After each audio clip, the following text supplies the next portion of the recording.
অন্যতম ব্যস্ত মহাসড়ক নবীনগর চন্দ্রার বাইপাইল অংশটি দীর্ঘদিন ধরেই বেহাল। খানাখন্দে ভরা সড়কটিতে ভোগান্তি যেন নিত্যসঙ্গী। তবুও এর মেরামত নিয়ে কারো মাথা ব্যথা নেই। উল্টো সড়ক এবং জনপথ অধিদপ্তর আর বাংলাদেশ সেতু কর্তৃপক্ষের এলিভেটেড এক্সপ্রেসওয়ে প্রকল্পের সমন্বয়হীনতায় থমকে আছে সংস্কার কাজ।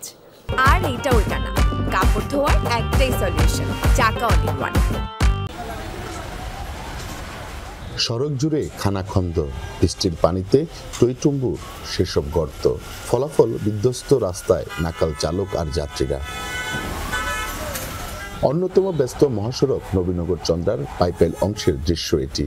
ভারী বৃষ্টিতে এমন বেহাল হয়ে পড়েছে মহাসড়কের আধা কিলোমিটার অংশ।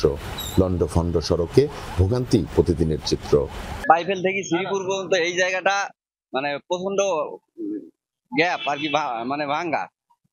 এই কারণে আমার গাড়িটা গ্যাপে পড়ছে, ওইখান থেকে আর ওঠে নাই। নিবিজিদের থেকে নিয়ে আমাদের বাইপাইল ব্রিজ পর্যন্ত রাস্তার অবস্থা বেহাল অবস্থা। বড় বড় গাড়া, এক একটা গাড়ার ডিপ মনে করেন 6 ইঞ্চি 8 ইঞ্চি। অথচ এই মহাসড়ক দিয়েই দেশের উত্তরাঞ্চলে যাতায়াত করে যাত্রীরা। শিল্পাঞ্চল এলাকা হওয়ায় ইপিজেডের হাজার হাজার শ্রমিকেরও চলাচল এই রুট দিয়ে। তবুও সড়কের সংস্কারের যেন কোনো উদ্যোগ নেই সংশ্লিষ্ট দপ্তরগুলোর। গাড়ি সব অকজ হয়ে যাইতেছে, এক্সেল ভাঙতেছে, টায়ার বাস হতেছে এবং গাড়ির রাস্তাটা একেবারে চলার অনুপযোগী রাস্তা। টায়ারে ডিস্টার্ব হচ্ছে, পাতি ভাঙতেছে, মানে গাড়ি গ্যাপে পড়লে গাড়িতে ওঠার মতন কোনো অপশন নাই। মহাসড়কটির এই অংশের রক্ষণাবেক্ষণের দায়িত্ব রয়েছে সড়ক ও জনপথ অধিদপ্তরের মানিকগঞ্জ বিভাগ। গত বছর থেকে সড়কটির এই অংশে এলিভেটেড এক্সপ্রেসওয়ের নির্মাণের কাজ করছে বাংলাদেশ সেতু কর্তৃপক্ষ।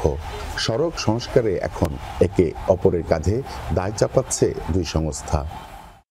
শ্রীপুর পর্যন্ত একটা এলিভেটেড প্রজেক্ট এরিয়া, এখানে মনে করেন যে মানে বড় পরিসরে আমরা তো রুটিন মেইনটেনেন্স করতে পারি, যেটা আমার ট্রাক এখনো 2টা আছে এখানে। এই সড়ক বিভাগের এই বিষয়টাই একটু ভুল আছে। সড়ক বিভাগ যেটা বলতেছে কথাটা ওই রকম না।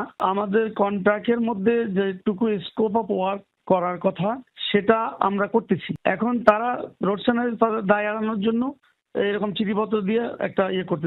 ভারী যান চলাচলে আর কোনো বিকল্প না থাকায় ভাঙাচোরা সড়কটি চালক ও যাত্রীদের অন্যতম ভরসা। কিন্তু সংস্কারের অভাবে এই অংশের দুর্ভোগ কাটছে না মানুষের। মাহফুজুর রহমান নিপু, যমুনা নিউজ, সাভার।